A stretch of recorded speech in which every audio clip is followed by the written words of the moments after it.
नमस्कार, शंखनाद न्यूज चॅनलच्या बातमीपत्रात आपल्या सगळ्यांचं स्वागत आहे। सुरुवातीला पाहणार आहोत मुख्य बातम्या।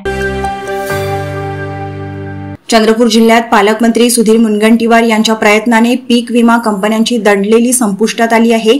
गेली काही वर्षे ओरिएंटल इन्शुरन्स कंपनीच्या माध्यमातून विविध कारणे देत शेतकऱ्यांना पीक विमा नाकारला जात होता। या संदर्भात मुख्यमंत्री, उपमुख्यमंत्री आणि कृषी मंत्री यांच्यासोबत समन्वय साधून पालकमंत्री सुधीर मुनगंटीवार यांनी मंत्रालयात बैठका आयोजित केल्या। यातून मार्ग निघाला असून ओरिएंटल इन्शुरन्स कंपनीने 202 कोटींचे हे क्लेम देण्याचे आता मान्य केले आहे। जिल्हाधिकाऱ्यांच्या अध्यक्षतेखाली चंद्रपूरच्या महसूल विभागाने यातील त्रुटी पूर्ण केल्या असून प्रत्यक्ष पैसे वितरणात सुरुवात होणार आहे। याशिवाय 17 ऑगस्ट रोजी रक्षाबंधनाच्या पर्वावर चंद्रपुरात राज्यस्तरीय लाडकी बहीण अभियानाचा पहिला हप्ता महिलांना वितरित करण्यासाठी विशेष कार्यक्रम आयोजित केला जाणार असून जिल्ह्यातील 98.85% महिलांचे अर्ज मंजूर झाले आहेत। साधारणतः चंद्रपूर जिल्ह्यामध्ये ओरिएंटल इन्शुरन्स कंपनीकडे शेतकऱ्यांच्या पीक विम्याचे क्लेम देण्याची जबाबदारी होती। ओरिएंटल इन्शुरन्स कंपनी अतिशय मुजोरीने वागत होती। या संदर्भात 5 ऑगस्टला आम्ही बैठक घेतली। 7 ऑगस्टला माननीय कृषी मंत्री धनंजय मुंडे यांच्या केबिनमध्ये दालनात बैठक घेतली। सचिव व्ही राधा उपस्थित होत्या आणि आता चंद्रपूर जिल्ह्यातील शेतकऱ्यांच्या पीक विम्याच्या बाबतीमध्ये अतिशय महत्त्वाचा निर्णय झाला आणि पैसे वितरित होण्याच्या कार्यक्रमाची सुरुवात झाली। साधारणतः 202,76,23,944 रुपयाचा पीक विमा हा 31 ऑक्टोबरपर्यंत आम्ही देतो आहे। याशिवाय काही जे क्लेम्स होते ज्याबद्दल कन्सिडरेशन ते करत नव्हते, यामध्ये लेट इंटिमेशन 7,959 आता कन्सिडर झाली। No rainfall on even date 20,095 आता कन्सिडर झाली। क्रॉप मिसमॅच 1,762 व्हेरिफिकेशन करून त्याच्यावर निर्णय होईल। डुप्लिकेट इंटिमेशन याच्यावर निर्णय होईल आणि यासोबतच लोकल क्लायमेटीच्या बाबतीमध्येही निर्णय होईल। तर साधारणतः 202 कोटी रुपयाचं तर वाटप सुरू झालं, पण यासोबत अजून 50-60 कोटी हे चंद्रपूर जिल्ह्याच्या पीक विम्यात येईल। तर साधारणतः मी माननीय मुख्यमंत्री महोदय, माननीय उपमुख्यमंत्री महोदय व विशेष करून कृषी मंत्र्यांना धन्यवाद देऊ की त्यांनी बैठक लावली। जिल्हाधिकारी महोदयांनी लक्ष घालून अतिशय बारीक आणि सूक्ष्मपणे त्यांच्या टीमनी यामध्ये काम केलं, त्यांचंही मी कौतुक करेल। आणि आज त्या संदर्भात पत्रकार परिषद घेत असतानाच 17 तारखेला मुख्यमंत्री माझी लाडकी बहीण योजना यामध्ये मोठा निर्णय हा माननीय मुख्यमंत्र्यांनी केला आहे।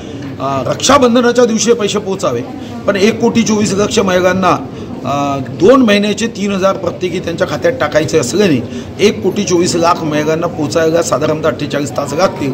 म्हणून 17 तारखेला महाराष्ट्राच्या प्रत्येक जिल्हास्थानी कार्यक्रम होत आहे, चंद्रपूरमध्येही हा कार्यक्रम होत आहे आणि आमच्याकडे आलेल्या अर्जापैकी 98.85% हे अर्ज वैध झाले, पात्र झाले।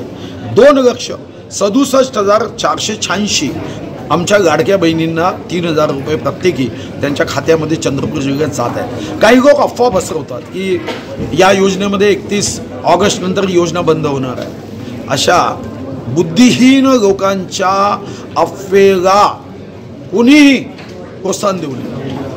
ही योजना जोपर्यंत तुम्ही अर्ज भरत नाही तोपर्यंत चालणार आहे। तुम्ही सप्टेंबरमध्ये अर्ज भरला तरी तुम्ही पात्र आहात, ऑक्टोबरमध्ये अर्ज भरला तरीही पात्र आहात। काही लोक भीती दाखवत आहे की ही योजना बंद होईल। हे जे भीती दाखवणारे राक्षसी मनाचे लोक आहे, यांना आपल्या बहिणीला पैसे दिल्याबरोबर यांच्या पोटदुखीला सुरुवात झाली। पण एकदा टूथपेस्टमधून पेस्ट निघाली तर पुन्हा आत जात नाही। आता योजना झाल्यावर कोणी माईचा गाग ही योजना बंद करू शकत नाही आणि आता महायुतीचं सरकार नंबर 2 यामध्ये या बहिणींची योजना कार्यान्वित राहील। अफवेला कोणीही साथ देऊ नका आणि अशा लोकांना साथ देऊच नका। जिल्ह्यातील 2,66,486 महिलांना 2 महिन्याचे प्रत्येकी 3,000 रुपये दिले जाणार आहे। शंखनाद न्यूज साठी ब्युरो रिपोर्ट।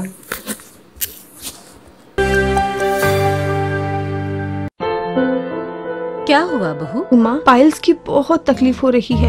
तो तुम गुदरोग सर्जन के पास क्यों नहीं गई? देखो, जैसे हार्ट के लिए हार्ट स्पेशलिस्ट, ब्रेन के लिए ब्रेन स्पेशलिस्ट, तो पाइल्स के लिए पाइल स्पेशलिस्ट क्यों नहीं? स्त्री हो या पुरुष, टॉयलेट में तकलीफ केवल पाइल्स ही नहीं और भी कई प्रकार के गुदरोग तथा कैंसर भी हो सकता है। इसीलिए इसकी प्रत्यक्ष जांच जरूरी है। ठीक है माँ, पर जांच के लिए हम जाएंगे कहाँ? वही काले आयुर्वेदिक पाइल्स हॉस्पिटल में। लेकिन माँ, प्रेगनेंसी में पाइल्स की दवाइयाँ? प्रेगनेंसी में आयुर्वेदिक दवाइयाँ सुरक्षित होती है।